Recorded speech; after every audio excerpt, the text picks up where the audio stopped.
न्याय यात्रा भी चलल बा तेजस्वी जी। सोच समझ के मत को दीजिए। जिंदगी में एक बात बताएं, कोई भी नेता हमारा विकास क्यों नहीं करता? क्योंकि हम उसको हर बार जिताते हैं, इसलिए हमारे विकास को उपभोक्ती समझ लेता है। जिंदगी में एक बात बताएं आपसे, दुखी मैं भी होता हूं जब बिहार आता हूं तो। एक दिल्ली कई सारे राज्य को नौकरी दे सकता है, जबकि हमारे राज्य से छोटा है, लेकिन एक बिहार अपने बिहार को ही रोजगार नहीं दे पा रहा। तो ये कितनी शर्म की बात है। एक कलकत्ता कितने सारे राज्य के लोगों को वहां रख के और रोजगार दे देता है। एक पंजाब कितने सारे राज्य के लोगों को वहां रोजगार दे पाता है, लेकिन हमारा बिहार आज भी भीख मांग के ही खा रहा है। ये किसका देन है? हम कलाकार हैं, हम मनोरंजन कराते हैं, इससे ज्यादा हमारी औकात नहीं है। हम आप सबके मनोरंजन, आपके दिल की बातों को सुन के आपका भविष्य नहीं बदल सकते, आपको एंजॉय और आपको मजा दे सकते हैं। हम उतने तक हैं। हम एक छोटा सा भोजन हो सकते हैं, चटनी हो सकते हैं, दाल हो सकते हैं, पूरी थाली नहीं है हम। तो हमारी क्षमता जितनी है उस क्षमता के साथ हम अपना काम कर रहे हैं। लेकिन हमें भी मन करता है कि आज खेसारी के पास कितना मकान है हमारे खुद पता नहीं के, कोई किराया भाड़ा लेवे ना जाला के जरिए वो हमारा मेहरारू के पता रहेगा। लेकिन अगर बिहार में फिल्म सिटी होती और खेसारी लाल यादव बिहार में होता तो करोड़ों करोड़ों रुपया मैं टैक्स देता हूँ महाराष्ट्र सरकार को, खेसारी लाल यादव अपने बिहार को टैक्स देता तो उस करोड़ों रुपया से कम विकास तो होता। क्या बात है, ये हजारों में एक बात है। इस चीज को मांग है हमेशा से कि बिहार में फिल्म सिटी होनी चाहिए। आज खेसारी इतने सारे बंगला, घर द्वार, गाड़ी घोड़ा जो भी लेता है मुंबई शहर में लेता है, क्योंकि क्या करूं, मेरे बच्चे सुरक्षित यहाँ नहीं रह पाएंगे क्योंकि व्यवस्था ठीक नहीं है। मैं किस स्कूल में पढ़ाऊं? ये नेता अपने बच्चों को तो यहाँ पढ़ाते ही नहीं है, तो हमारे बच्चे कहाँ से पढ़ पाएंगे?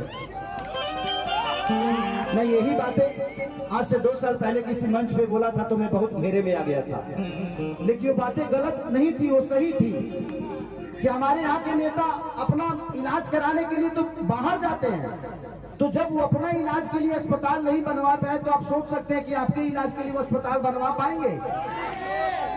नहीं बनवा पाएंगे। सबसे पहले जानते हैं, पहले खुद को बदलिए। किसी का झंडा लेकर घूमने की जरूरत नहीं है, आप अपने आप को तैयार करिए। सच पूछिए तो हमारे यहाँ आईपीएस और डीएम और अधिकारी बनते हैं ना तो अपने काबिलियत से बनते हैं, उसमें सरकार का कोई योगदान नहीं होता है। हमारे यहाँ के बच्चे अगर शिक्षित होते हैं तो अपने काबिलियत से होते हैं, उसमें किसी सरकार का कोई योगदान नहीं है। और मैं अपने बड़े भाई तेजस्वी जी से एक अनुरोध करूंगा। मैं एक छोटे भाई होने के नाते एक दुख तुम है कि 14 करोड़ की आबादी में 2 लाख की नौकरी से हम बिहार सुधरने वाला नहीं है। अगर करना ही है तो बिहार में कम से कम हजारों फैक्ट्रियां डाल दीजिए। ये बताइए कि जब हमारे पास रोजी होगा तो हम रोड पे नजर आएंगे जी, हम फैक्ट्री में नजर आएंगे। आप हमें रोजी दीजिए, आप हमें व्यवस्था मत दीजिए। उतना कमाने की ताकत है कि अपनी व्यवस्था खुद कर लेंगे आप। हमें व्यवस्था तो दे दीजिए, हमें रोजी दे दीजिए। हम वोट देते हैं, आप वोट मांगने आते हैं, हम रोजी मांगने जाते हैं तो आप भूल जाते हैं कि हाँ इनको भी कुछ देना है। मुझे दुख है इस बात का, मैं नेता नहीं हूं, लेकिन आज नहीं तो कल तो बनना ही है।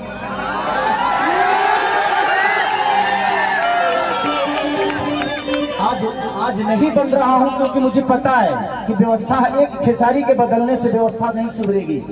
आप सबको बदलना पड़ेगा। बदलाव ऐसी चीज होती है कि हर उस नेता को डर रहता है कि इस बार अगर विकास नहीं करेंगे तो अगले बार इन्हें वोट नहीं देगा।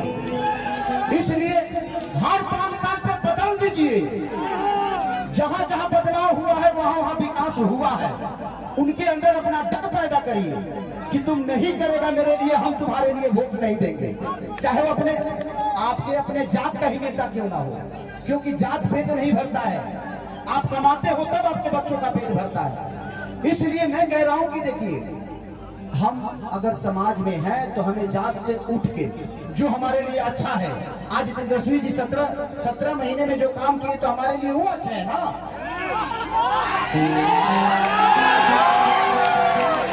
तो आप जब नहीं बदलिएगा तो फिर आपका विकास कौन करेगा?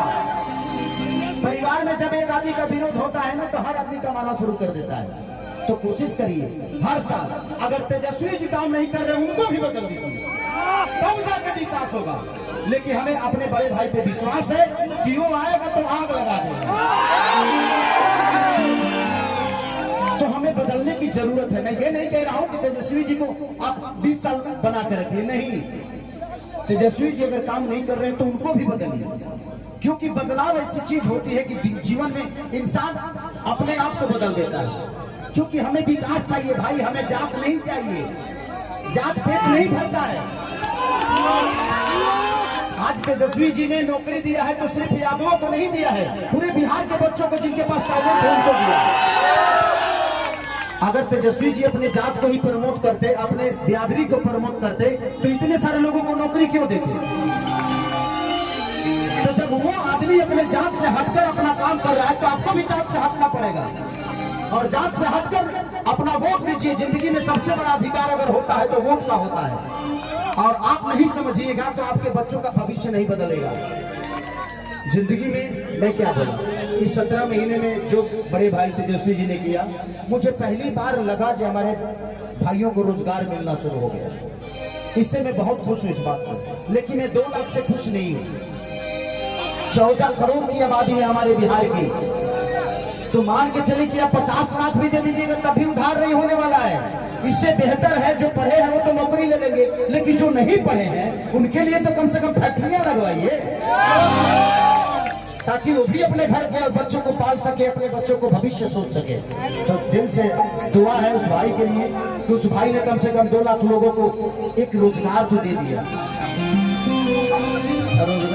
रोजगार तो मिल गई, लेकिन